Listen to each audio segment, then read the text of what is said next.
short of it, in 1982, I ended up in Sydney. I was then the Aries wind vane agent for Aries wind vanes, Nick Franklin and so on. And I was there to repair the boats, and I got very turned on by the idea of the BOC challenge and decided I wanted to do it. And that was the plan. So to do that I had to raise money, a bit of a long story. There's backstories to every one of these pictures, but I became a boat builder, built 24 of these boats, 54 feet long. That was basically the design of the hull that I ended up wanting to use in the BOC challenge. But because I needed to make money to get the BOC together, but we sold a bunch of these boats, and I didn't have time to finish I didn't have enough money to finish my half-built aluminium one-off boat for the BOC, so I ended up being the race chairman of the 1986 race. I wanted to sail that race, but my boat was half-built, it was an aluminium boat. We pulled the plug for those fiberglass versions off of my aluminium boat. And Robert Johnson I've met in 82, long story. But anyway, I was the chairman of the 86 race through the Shorthand Sailing Association where I started, because in the 80s, early 80s and late 70s, shorthand sailing was like a crime. The authorities thought you shouldn't be doing it, you know. And so we started the association to try and legitimise it a bit. So, didn't make the 86 race. The Shorthand Sailing Association, it was the first big event that I organised through the Round Australia race in 1988. It was a bicentennial race that was won by Steinlager, Peter Blake and the boys. Quite an amazing race around Australia, very controversial. We were pushing the boundaries in a lot of things. That's a whole story in itself. Through Peter, I'd also been following the Whitbread race, okay?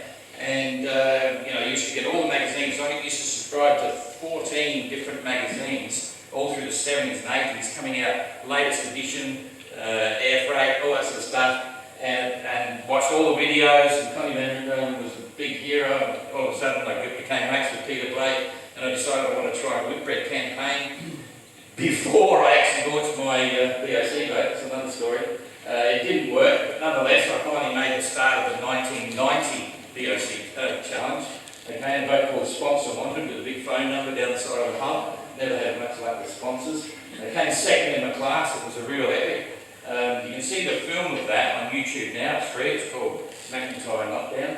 Having raced around the world in the BOC, sailing along the coast of Antarctica, there was another guy who inspired me, Dr. David Lewis, who was in the early Oscars and all that sort of stuff. We ended up becoming friends towards the end.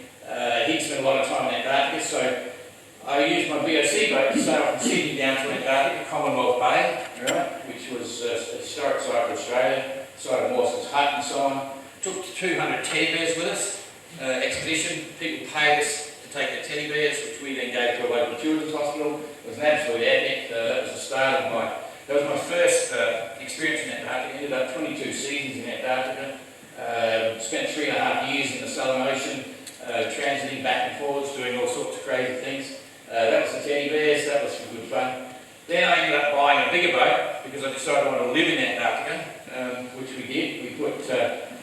We had a boat called Spirit of Sydney, which was the next BOC boat, bigger one, 60-footer, 4.5 tonne of equipment on the boat, everything we needed to survive for 2 years in case they didn't get to pick us up after the first year. So we built our little box there that was coming down on the boat. It was 8 feet by 12 feet, chained to rocks. This was the windiest place in Antarctica, okay? And we lived there for a year, total isolation. No one can get to us, this whole story. That film is on YouTube as well. It's called, what's it called now?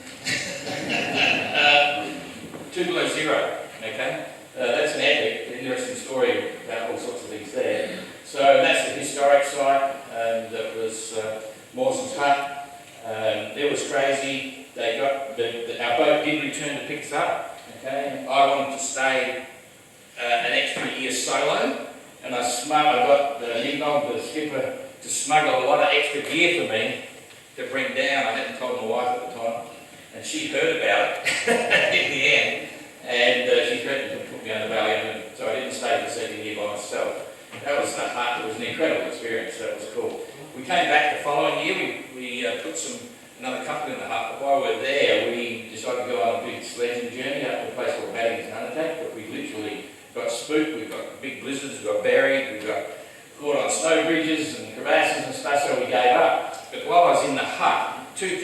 happened, okay, living for a year of isolation. One was that I was thinking, what's next? And Robin was a real hero of mine. We knew him quite well at that stage. And I thought, wouldn't it be good to recreate Robin's journey? And so I thought I'd build a timber replica of Sue Haley and recreate the 30th anniversary of his voyage. And I also tried to do that another whitbread. I tried 3 times for a whitbread on our sat frame from the hut, living there for a year. But in the end, all that failed, and I decided I wanted to build a sailing icebreaker. This used to be called Antarctica. Jean-Louis Attain was the guy who built this boat, sailing icebreaker, 120 feet. And I was going to build a replica. I was going to build something similar. When to see it, the boat was for sale. I organised for buying Antarctica. This is speeding it up a bit. In the end, the sale fell over.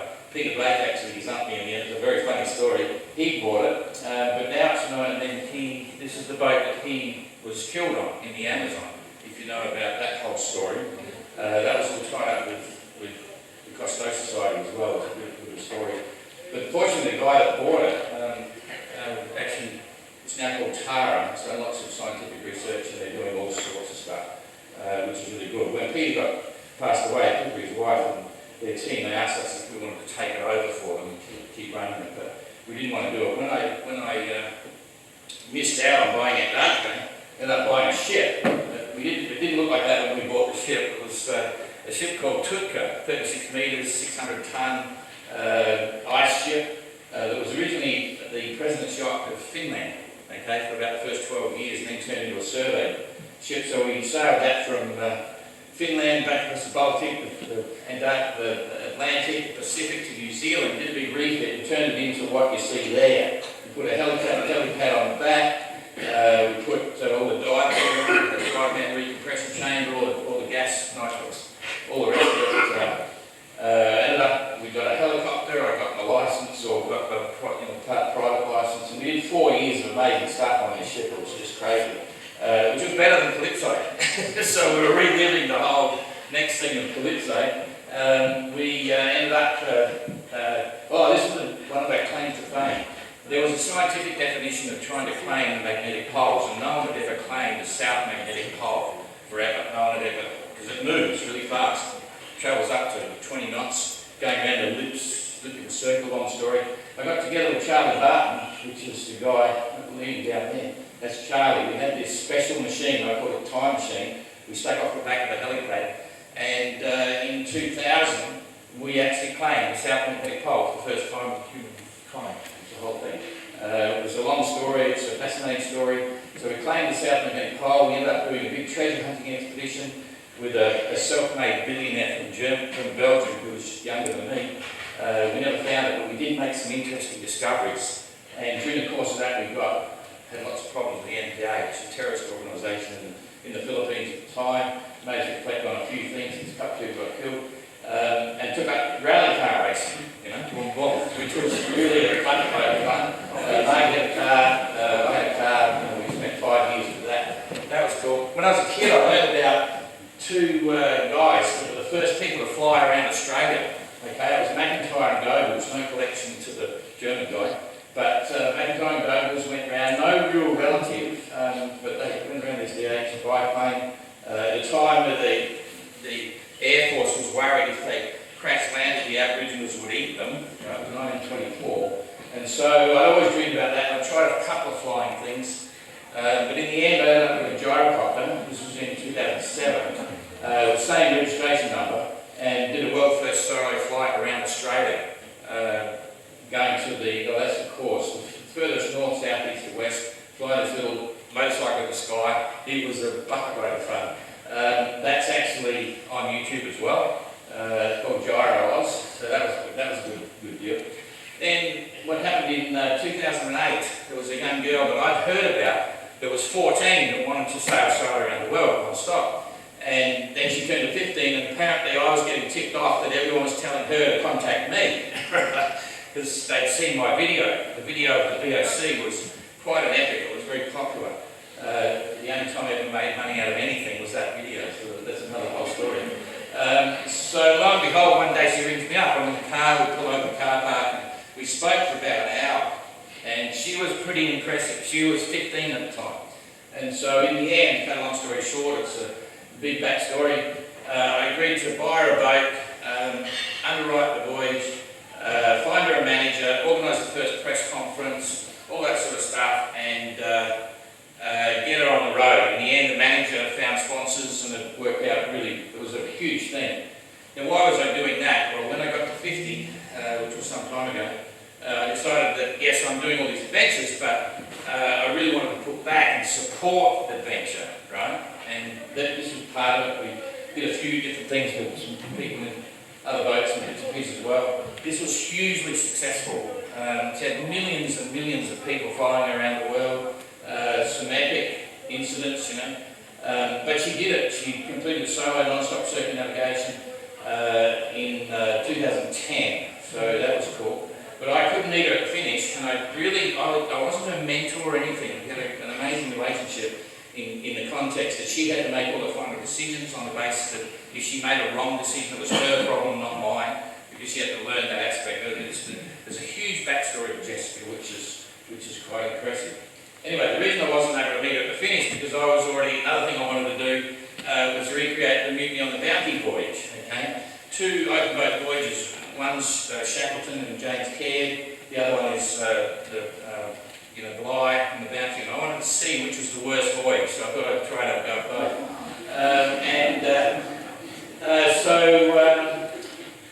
The idea was we built a boat. That's not the long boat. If you know the Bligh story, it was the boat off the Bounty was actually their anchor handling boat, which has a big winch in the middle. So if they want to catch the anchor of the ship and take it upriver, that's what they do. And it was going to cost me about $140,000 to build a replica longboat to use in the voyage. And then I thought, then I've got to build James Caird and all that sort of stuff. Just like bugger it, we don't want to be, we don't have no money. So we built the James Caird, sort of. James Caird started off as basically a whaleboat, a lifeboat, or a workboat on the ship. And during their epic expedition, they raised the freeboard and canvas it over and turn it in. So I thought, well, we'll do the basis of James Caird, do the Bounty boat voyage, and then we'll do the Shackleton thing later. So this is the boat that we had. This is the voyage. The mutiny took place in Tonga. Okay, went for 48 days all the way across to Japan. 18 men, bits and pieces. We didn't have 18 men that wouldn't fit in the boat, but we only took what Bligh took. So there was no toilet paper, no charts, no timepiece. We had only set off with 2 weeks worth of water. We weren't allowed to use torches. It was really basically, we had hardly any food. We had the same weight of food, but we only had 4, they had 18. So our daily diet for the whole trip was 2 little, we had, someone did the talk about the hardtack. We made all this hardtack 6 months before. So we had a couple of survival biscuits in the morning, a couple of survival biscuits in the afternoon too. We had 85 grams of tinned corned beef 5 days out of 7. 85 grams, a small handful of tinned corned beef. When we did the planning, I'm a great believer of planning, preparation, execution, we looked at it, we got 2 of those biscuits, 2 of that, we're going to die. So we cheated a bit. We allowed ourselves a small handful of raisins and nuts. That's it, okay? So we had raisins and nuts, a little bit of corned beef, 2 survival biscuits. Did the trip. I lost 18 kilos, had kidney stones. At one stage we got down to half a litre of water a day. Half a litre. We very nearly got, how do you put it? If we had wiped out on this reef that we very nearly wiped out of, we would have all died for sure. We just got out of it. We heard the waves breaking and things, and for Paul something going wrong, we had to round up and sail closely along the edge of this reef. Now, I did actually have on board a portable, it was a Garmin chart plotter, right? GPS chart plotter for emergencies, okay? Another situation. And we broke open the plotter as we're holding as high as we can. Now we can see these rollers going, and I see that it took us about 7 minutes, 6 or 7 minutes to turn it on, get it flashed up, the boys are trying to hold us off this reef. And then we actually saw where we were and the direction the reef was going. Fortunately, it started to fall away from us. We thought we were in real trouble. Anyway, we filled the boat 4 times, capsizing, filled the boat, never inverted, but we had a plan for the inversion. That was it. We only had 30 centimetres of freeboard, right? And and so we used, as Bly did, he used sails to make canvas bits. We had a bit more of a dedicated sort of canvas bit, but it was only 30 centimetres of freeboard when we left. It was pretty basic, but it was a fun expedition. This was bucking out, bailing out when we filled up. We all agreed we wouldn't eat any raw fish unless we ate the eyes and a bit of the guts, right, before we started. So I was using an oxtant. When Bly was on the boat, he actually had an octant and a sextant, okay? He had a hand-held watch, which was a Harrison he had not the chronometer, he actually had a deck watch with him. And I actually managed to buy on eBay a chronometer, which was made by when Harrison, at the end of his career, I've forgotten the name of the guy, that he teamed up with another guy to run a chronometer shop here in England. And I got one of the hand chronometers, one of the hand ones, but it failed after about 10 days. Okay, so we had no clock, we were just doing reading passage, and the navigation was very interesting. But anyway, that was an octant that I bought on eBay, and we had a plastic Epico sextant as well, and that's all we used for our passage. Too many stories to tell you about. Okay, I'm going to pass this. Anyway, that was going to the toilet. It was always good fun. So, that was at the end of it. It was an amazing experience. We had no support boats, no nothing. We went the whole way. It was 48 days. And originally it was to get close to Bly, but we found we got closer to his men. We had a couple of installed logs from the trip, which was really fantastic because we could live it day by day. And he beat us in. Bly beat us in by 6 hours. And we went through, we had so many similar experiences. So it was quite something. So anyway, then there was a lot of other things that happened in between, other boats and stuff, but in the end I had a 70 odd footer that I bought to do a refit for another expedition boat, and after 4 years of the ship and bits and pieces, I thought, oh bugger, I want a boat for myself now, with a real shower and a toilet and a half cabin and all that sort of stuff. So even though I was a boat builder, I decided I needed to go to China. This was a standard George Bueller design. We modified it. Big motor sailor, 40 tonne, carried two tenders, a flying boat, which was a rib. You could put 2 ribs on the back of the boat.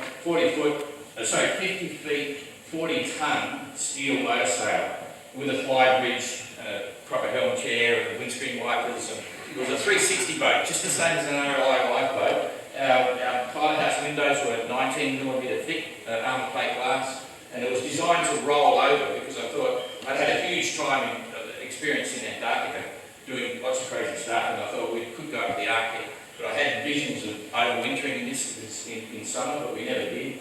But it was a great guy support boat. We ended up in Tonga with our bounty boat trip.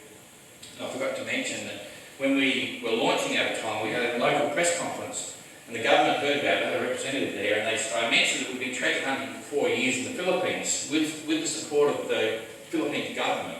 We're working with the museum there, looking for a very famous ship. Anyway, they have lots of wrecks there potentially, which we know about, and some of them could be Manila galleons. If you know the history of the Manila galleon story of all the gold and silver from Acapulco and all that stuff across the Pacific and trading in Asia and so on back and forwards, most people don't know that there is a southern route.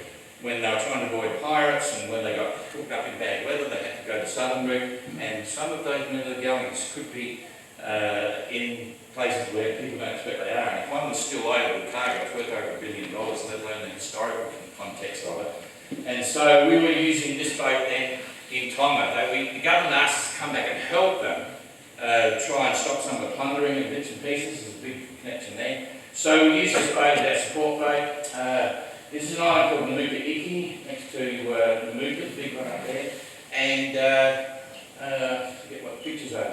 So with the support of the government, we started to do some findings, discovery bits and pieces, and we found some stuff. The Crown Prince gave us the island. Again, long story. We were setting up a sailing school, yacht club, marine discovery centre, all sorts of things going to happen on this island. The Crown Prince is right under the flagpole there. It was an amazing place, paradise on earth.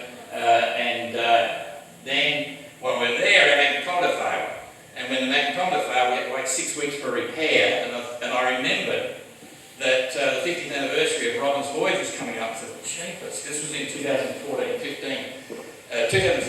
So we came up with a plan for an around the world race, which was trying to recreate the Golden Globe, which is what we got there. And this was it, first Golden Globe, going around using similar boats, right? 32 feet to 36 feet.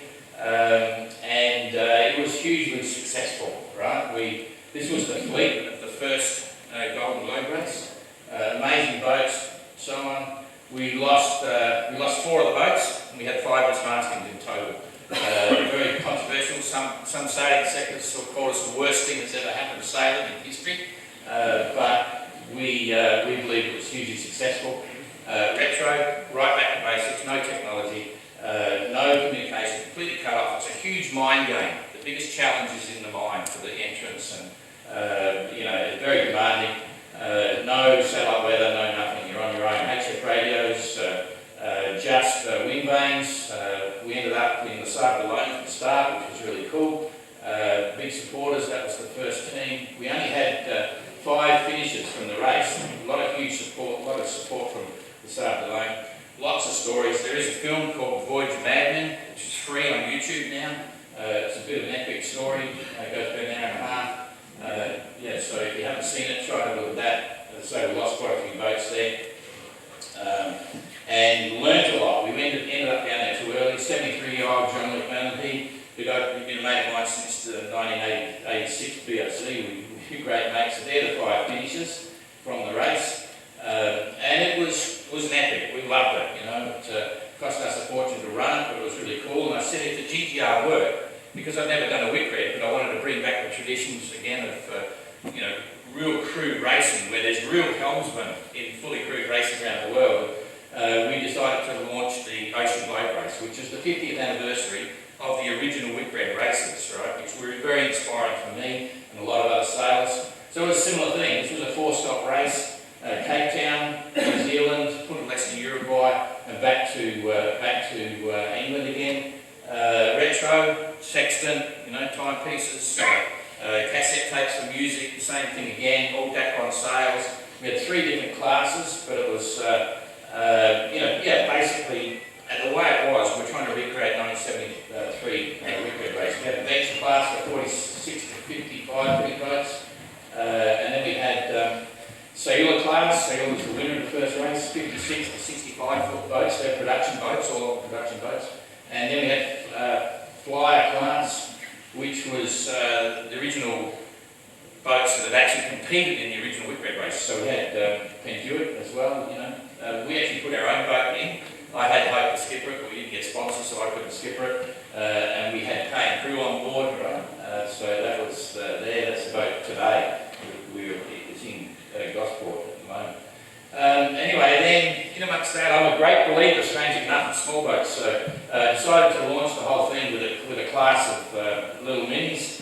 This is it. We had first developed the One Design class, timber boat, 5.8 metres long.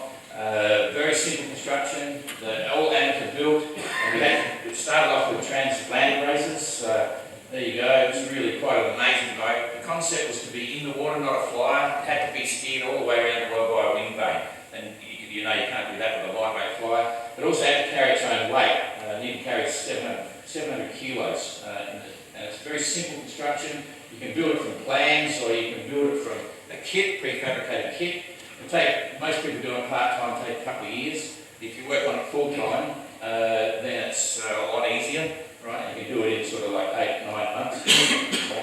The course was set up to be in stages. It's not non-stop. It's westabout around the world, through the Panama, but the boat's too small for through the Panama, so we have to truck them all the way across the isthmus to the Pacific side. And it's been absolutely an amazing adventure and journey. I'm starting to run out of click here. There you go. Very much concept inside. This is how we started working with Charles Modersky, the designer. Very simple, as I say. I'm going to click this through in a hurry. Clicker's not working. There we go. Oh, that was my boat. So I had number 1. And I've been thinking of getting across the Atlantic for a long time, since the first lot stars, William Griffin, a Hunter 19 that went around.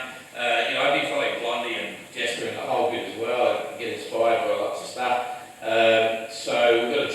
Class Association now. Designed to go in a container, so they can be shipped really easy. They'll be shipped all around. This was the Mini Globe race fleet in Cape Town. Okay, they're currently heading towards Antigua, the finish of the race. That was the Cape Town departure. Come on, crazy guys in Fiji. Got a couple of women there. That's Jasmine. She was a rower as well as a swimmer. Now she's a solo around the world sailing.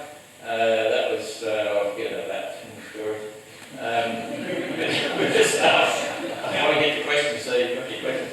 Yeah, so all this is on the website as well. Every one of our events got a website, but I'm really excited about 580. It's my favourite project at the moment. I went past one. How do I go back?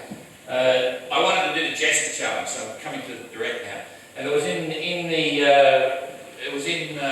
year was it? It was the beginning of 2000 or shortly after, and I thought, what boat am I going to use to do the Jester Challenge? I didn't want any sort of boat, and I spent about 6 months looking for a boat. I decided Jester was on. I had to do it, and I learned about the Northerner 29, which was designed by Blondie Hasmer and Angus Primrose. That's the lines of the boat. Basically, Blondie's ultimate Jester for crossing the Atlantic, right? And look at me, I found one. Here it is. This is the boat that I found. It's up in Nova Scotia, and as soon as I saw it, I started shaking. I thought, I have this boat, so I bought it. There's only 5 that I built, and this one was a good one, but it had been on the hard for some time. In the end, cut a long story short, life got in the way, and I had another event I needed to do. And so I couldn't do it, and I sold it cheaply to a mate of mine. I owned it for about 8 months, and I thought, oh, geez, I can't do it. Anyway, Chris Bray bought it, and he was a photographer, a young guy, and I said, Chris, you need this boat, and you need to do the big epic over the Northwest Passage and all that sort of stuff, and do the whole deal. This was inside the boat, beautiful boat, and he did. That's exactly what he did, and it started to make his career, and he's now quite a famous photographer now, and does safaris all over the world. Back to the 580. We've got builders now. This is after 1 year. We had builders in 22 countries. We've now got builders in 37 countries around the world. Sold about 330 sets of planes. Watch out for that. Keep an eye on April 1st, that's all I'll say. ROR. Okay. And if you really want to sail around the world, Explorer is going to go again with crew on board, and we're opening crew applications as well. I think that's the last one. Yes, that's it. Quickly. I sped through that for a few reasons, because I think you all know about the Gold Globe race and the Mini Globe race and things like that. It's just to show that there's so much that happens in life. It's all about inspiration. And I can guarantee you that the Jester Challenge is actually inspiring a lot of other people. It inspired me. And it really makes you think about what you want to do. So I really get it. I think the concept and the principle of the Jester is really good. What I'll say is the GGR is brutally cruel. Right? It's really hard. Psychologically, it's incredibly demanding. You've got to know the basics of sailing. And you've got to know and be determined to go. It's a race of attrition. There will never be a normal fleet finish where you get half the boats finished. It's not going to happen. It's too hard. And the biggest thing that gets you through is your brain. The reason you want to be there. And if you're not there for the right reason, you'll never finish it. And I say that in the context of when we go to the Mini Globe race, we thought we would allow the latest technology when it came up. And said, yes, we thought about it. We thought, yeah, we'll be the good guys. We'll allow an Iridium go, the little goes, right? Technology moves so fast. A few months before the Mini Starlink turned up. We thought, forget the go, that's old hat now. So we allowed Starlink. It's changed everything, right? Because of technology, we have the skippers on the Mini live streaming, they're doing video calls to family, they're watching YouTube movies, kicking back, they're doing everything, which is cool. We accept it for the 580. It really helps them survive to get around, okay? But it was a comment that was just made about, watch the technology, it changes the game. And it was a big conversation in the 580 because the moment you allow all the communication in, and the WhatsApp and all the rest of the bits and pieces, you will not get that solitude. You will miss a huge thing. So I know there's no rules, so I'm not saying you should have a rule that bans Starlink and this, that and the other. I'm really directing this to all the members and the people that get involved with Starlink. The value of of the isolation and the serenity of being cut off from the rest of the world allows you to absorb it. And part of the reason I got to spend 22 seasons in Antarctica, or 21 seasons in Antarctica, I was expedition leader on a 5-star ship for 10 years.